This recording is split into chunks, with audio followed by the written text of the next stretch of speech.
Behold, the 72 demons of Solomon. Meet Bael, number 1 out of 72, the first name on the list, the first king of hell.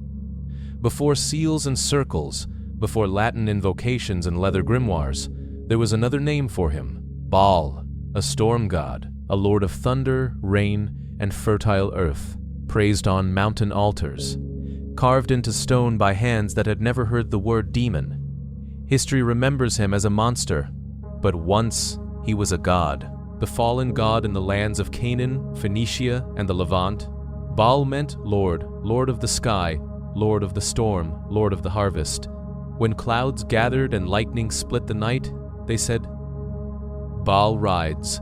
When rain finally broke a drought, they said, Baal has heard us. He was the one who battled chaos, fighting sea serpents and dragons of the deep in ancient myths. People sacrificed at his altars, not out of terror, but out of hope. Then, time shifted. A new faith rose. Old gods had to be broken. The name Baal, once a title of reverence, was turned into a curse. The god of storm became a lord of flies. The lord of harvest became a thief of souls. The Sky King was dragged underground.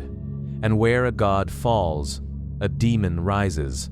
From Baal to Bael in the grimoires of the Middle Ages and Renaissance, Baal reappears under a slightly bent name, Bael. No longer the bringer of rain, but the first king of hell in the Ars Goetia. No longer crowned by thunder, but by shadows. Baal commands 66 legions of spirits. He is placed at the very top of the list, not because he is the strongest, but because he is the beginning. The first agreement, the first compromise, the first step away from light. Appearance, the three faces Baal does not appear as a single form. He is three at once. The grimoires describe him with the head of a man, the head of a cat, and the head of a toad, all fused into one body. 3 mouths, 1 voice. The man, intelligence, speech, reason. The cat, stealth, independence, silent hunting. The toad, poison, stagnation, things that live in the dark and damp. Together, they form a single symbol. What you see depends on how you look. From one angle, he looks noble. From another, uncanny. From a third, disgusting. That is Baal's essence. Power and perspectives. Change the angle, change the truth. Some accounts say he can also appear simply as a cat, a toad, or a man alone. But that is just the mask he chooses for the moment. Underneath, he is always all three. His dominion, invisibility, and influence. Baal's greatest power is not fire, not plague, not storm. It is invisibility. He can make a person unseen, not in the sense of turning them into air, but making the world simply not notice them. The boss looks past them. The guard forgets to check them. The witness doesn't remember their face. He hides not just bodies, but presence. He lowers the volume of your existence until you slip between the cracks, but the opposite is also true. Some magicians say Baal can reverse the effect, taking someone invisible to the world and putting them in the center of everything. The same spirit that makes thieves unseen can make rulers untouchable. That is Baal's dual gift, to vanish or to rule from the shadows. King without a throne, while other demons are drawn standing on pedestals, Baal is often described as simply appearing in a rough, undefined space, mist, smoke, or cloud. He does not need a throne. He is most at home in the spaces between seen and unseen, between godhood and damnation, between worship and hatred. He is a reminder of what happens when something once sacred is turned into something feared. Other demons rule over lust, wrath, disease. Baal rules the threshold, the first step. The moment someone thinks, maybe I can get away with this, those who call him Baal is sought by those who want to disappear, criminals, spies, those running from enemies, from justice, or from their own past. Want to move without being stopped, smugglers, infiltrators, people who must pass through guarded systems unseen, or in a different way by those who feel unseen already, and want to flip that state into a weapon. Because if you understand invisibility, you can use it. Bael can teach how to stay quiet in plain sight, how to influence a room without being the loudest in it, how to pull strings without anyone ever tracing them back to you. The problem? Once you learn to live like this, it's hard to ever be truly honest again.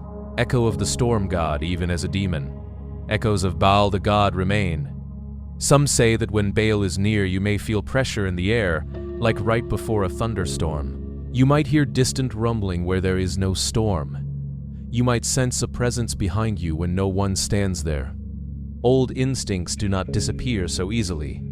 The fallen Storm King still remembers the sky. There are tales that his laughter sounds like thunder muffled underwater. Barely heard, but heavy.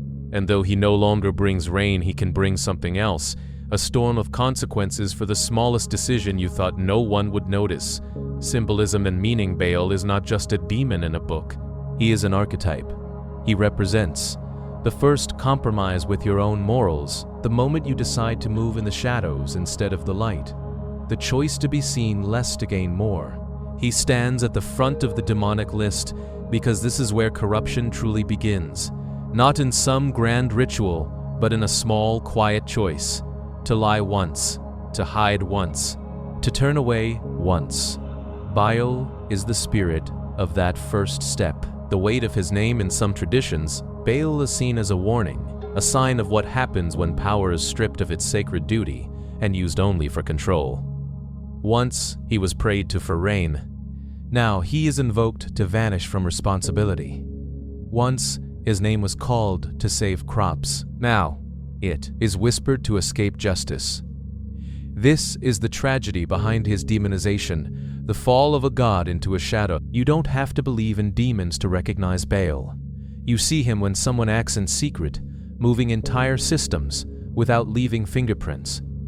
You see him when the most powerful presence in the room doesn't sit at the head of the table, but somewhere in the back, unseen, and yet everything moves around their will. Final reflection. Baal is not the loudest king of hell. He is not the most feared. He is not the most grotesque.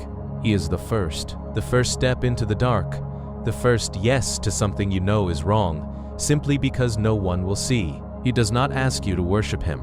He only offers this: I can make sure no one is watching.